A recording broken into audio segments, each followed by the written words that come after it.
Rail transport remains attractive to commuters because it's affordable. But South Africa's ailing infrastructure has deprived commuters of this transport option. Let's go to Pule Letshwiti-Jones, who's been out and about in this part of the world, just trying to find out what is happening. Pule, you've spoken to commuters about the crumbling rail infrastructure. What are they saying? What are they seeing on the ground?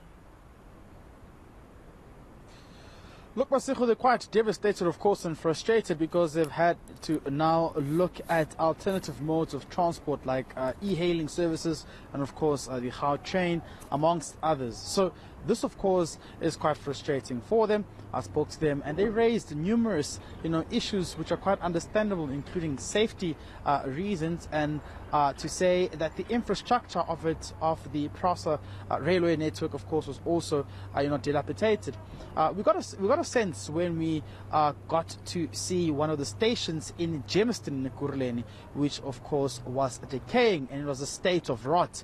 This shows that without any security present or personals who are patrolling and looking after the infrastructure, these resources and infrastructures have been vandalized by criminals as well, and theft and vandalism is something which is costing PRASA quite a fortune. In fact, if you look at their financial year previously, they've had to commit themselves to actually pledging just about 2.4 billion to try and come up with a turnaround strategy to fix the rail network in the country as well. But let's just take a listen to what the commuters had to say when we spoke to them in the morning. The main thing is the safety issue around it, and even as a man, we're like, it should be safe for you, yeah, other than that, I don't know if you can say infrastructure because it gets full. So maybe if we can just add more carts or more trains, it should be simpler. Taking the train because, as I said, it's not safe. Railways are no more maintained by the government. So what's happening, people are taking it to smoke drugs and all that. And another thing, infrastructure is not properly structured. You see, people are stealing infrastructure. So basically, our people are stealing infrastructure for our transportation modes. So it's not functioning properly, in my thinking. And poor people or homeless people are sleeping there and all of that, and you see, so people are scared that what if that homeless person is hungry, then they might steal your phone.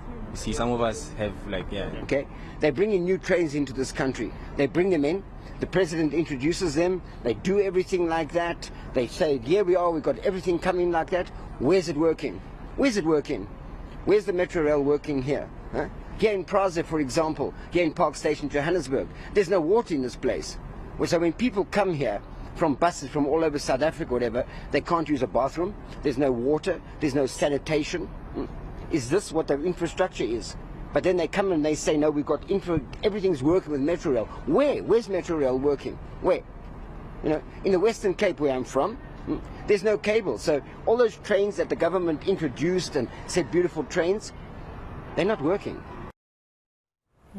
Pule, speak to us about the efforts to revive the rail network. What's PRASA saying? Yeah. PRASA says, of course, there are plans in place to try and revive the rail network. Of course, they've been talking about this for years now, and things really got hard for them, especially during the COVID-19 pandemic, where we saw, an uprise in terms of how their infrastructure was quite badly vandalized and theft occurred as well. But the other, entity that's sharing the same nightmares as well is Transnet. Transnet has also told us that when there is vandalism and theft through some of these corridors and through some of the railway networks, it affects their operations. So essentially then you'd see a delay in the transportation of valuable commodities such as iron, coal and other ores as well, which will have a bad bearing on the already struggling economy of this country. So PRASA saying that they are, of course, still pledging billions to try and come up with the turnaround strategy to fix some of the railway networks. But I hope that this will include the security, because what we saw today, Masejo, was quite saddening, where we saw one of the stations here in Germiston that has been neglected and vandalized badly. But let's just take a listen to what PRASA had to say earlier on. been doing a lot of rebuilding our infrastructure, rehabilitating our infrastructure across the country. A lot of work has gone into this. I can tell you now that we have recovered about 18 of our corridors, which is a significant improvement. We are running trains in the Western Cape, Gauteng, KwaZulu-Natal, in the Eastern Cape. We've returned the services, the commuters are back, and if you were to see the trains that are moving now, we have a lot of commuters using those trains, showing the demand there is for the passenger rail services. So there's a lot of work that's gone into replacing that infrastructure. But in terms of the theft and vandalism, there's a lot of work that has gone into it. We've had to re-strategize and re-look in terms of the infrastructure that we are putting on the railway network to make sure that it's vandal-proof. For instance, we have also decreased the copper content on the overhead cables that power the trains. So we are installing also anti-theft and anti-vandal clips on our tracks so that they're not easily stolen by criminals. So there's a lot of work that is happening. I mean, PRASA has to date achieved 59% of our targets. We are rebuilding, we are restoring the services. The numbers are going up, but there's a lot of work that's going into rebuilding the railway infrastructure. Yeah. Right, that was Pule Letshwiti-Jones on the state of South Africa's rail transport. He is in Germany.